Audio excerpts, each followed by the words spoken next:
নমস্কার দর্শকবৃন্দ, real view নিউজে আপনাকে স্বাগতম। আজ লালবাগ শহরের সেমিনার হলে অনুষ্ঠিত হলো কংগ্রেস বিধানসভা কর্মী সভা। আর সেই সভাতেই ঘটল চমকপ্রদ এক মুহূর্ত। কংগ্রেসের কেন্দ্রীয় কমিটির সদস্য তথা বহরমপুরের প্রাক্তন সাংসদ অধীর রঞ্জন চৌধুরীর সম্মুখেই এক খুদে কংগ্রেস সৈনিক এমন এক জোরালো স্পষ্ট বক্তব্য রাখে যা শুনে সভাকক্ষ স্তব্ধ হয়ে যায়। কেউ অবাক, কেউ আবেগ আপ্লুত, আবার কেউ বা হাততালিতে ফেটে পড়েন। তার কথায় উঠে আসে সাধারণ মানুষের সমস্যা, কর্মসংস্থানের দাবি এবং সংগঠনকে নতুনভাবে গড়ে তোলার অঙ্গীকার। ছোট বয়সে এমন আত্মবিশ্বাসী ভাষণ অনেকেই বলেছেন। এটাই ভবিষ্যতের ইঙ্গিত। রাজনৈতিক মহলে ইতিমধ্যেই শুরু হয়েছে জোর আলোচনা। সেই ভাইরাল মুহূর্তে এখন রিয়েল ভিউ নিউজের পর্দায়। লালবাগ থেকে আক্তাবউদ্দিন শেখের রিপোর্ট, রিয়েল ভিউ নিউজ। সম্মানীয় সভাপতি মহোদয়, আমাদের প্রিয় নেতা লোকসভার প্রাক্তন কংগ্রেস দলনেতা শ্রী অধীর রঞ্জন চৌধুরী মহাশয়, মঞ্চে উপস্থিত সকল নেতৃত্ব, কর্মীবৃন্দ এবং সংগ্রামী মুর্শিদাবাদের জনগণ, আপনাদের সকলকে আমার বিপ্লবী শুভেচ্ছা। আজ আমরা দাঁড়িয়ে আছি ঐতিহাসিক মুর্শিদাবাদ শহরে, যে মাটি স্বাধীনতা ও গণতন্ত্রের লড়াইয়ের সাক্ষী। এই মুর্শিদাবাদ কখনো অন্যায়ের কাছে মাথা নত করেনি, আজও করবে না। বন্ধুগণ, আজ দেশের মানুষ ভয়, বেকারত্ব, মূল্যবৃদ্ধি আর বিভাজনের রাজনীতিতে জর্জরিত। সংবিধান আক্রান্ত ভোটাধিকার প্রশ্নের মুখে তার সঙ্গে যুক্ত হয়েছে শিক্ষা, চিকিৎসা ব্যবস্থার করুণ চিত্র। স্কুলে শিক্ষক নেই, বই নেই, ভবিষ্যৎ অনিশ্চিত। হাসপাতালে বেড নেই, ডাক্তার নেই, চিকিৎসার অভাবে মানুষ কাঁদছে। এই অবস্থায় ভারতীয় জাতীয় কংগ্রেস হলো একমাত্র শক্তি, যে মানুষের পাশে দাঁড়িয়ে লড়াই করেছে। আজ আমরা গর্বিত, কারণ আজ আমাদের সঙ্গে আছেন শ্রী অধীর রঞ্জন চৌধুরী মহাশয়। তিনি সংসদে নির্ভয়ে মানুষের কথা বলেছেন। শ্রমিক, কৃষক থেকে শুরু করে সাধারণ মানুষের অধিকারের জন্য লড়েছেন। তিনি আমাদের শিখিয়েছেন রাজনীতি ক্ষমতার জন্য নয়, রাজনীতি মানুষের জন্য। তার উপস্থিতি আমাদের মতো শিশুমনকেও দৃঢ় করে। আসুন আমরা শপথ নিই, গণতন্ত্র বাঁচাবো, সংবিধান বাঁচাবো, শিক্ষা ও চিকিৎসাকে মানুষের অধিকার করব, ভয় নয় বর্ষার কারণে করব। জয় হিন্দ! সবাই আমার সাথে বলুন, জয় হিন্দ! জয় হিন্দ! বন্দে মাতরম! সবাই ভালো থাকবেন। ধন্যবাদ।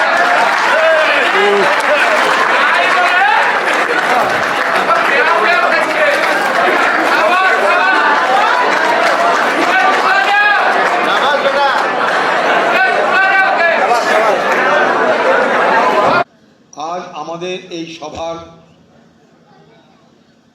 সবথেকে বড় বক্তা,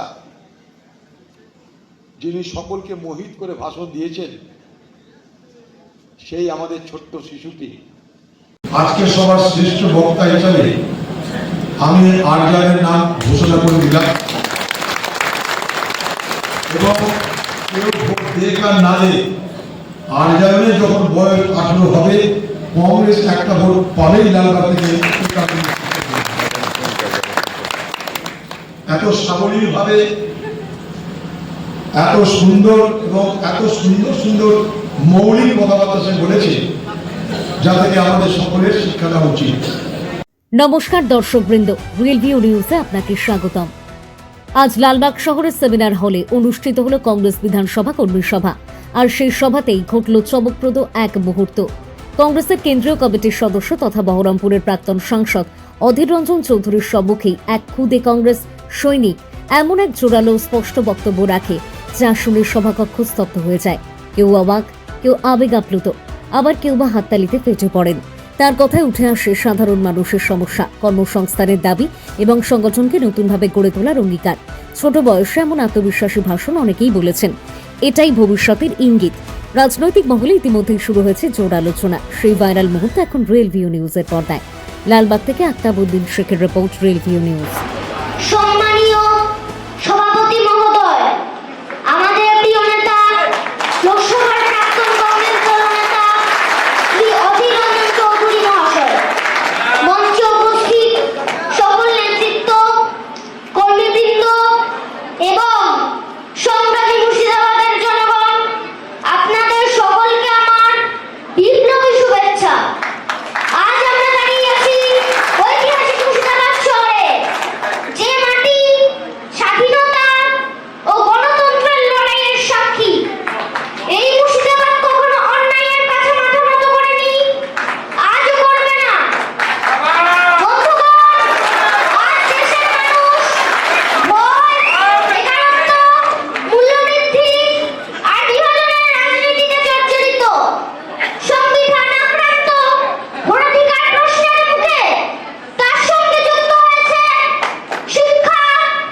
আমাদের এই সভার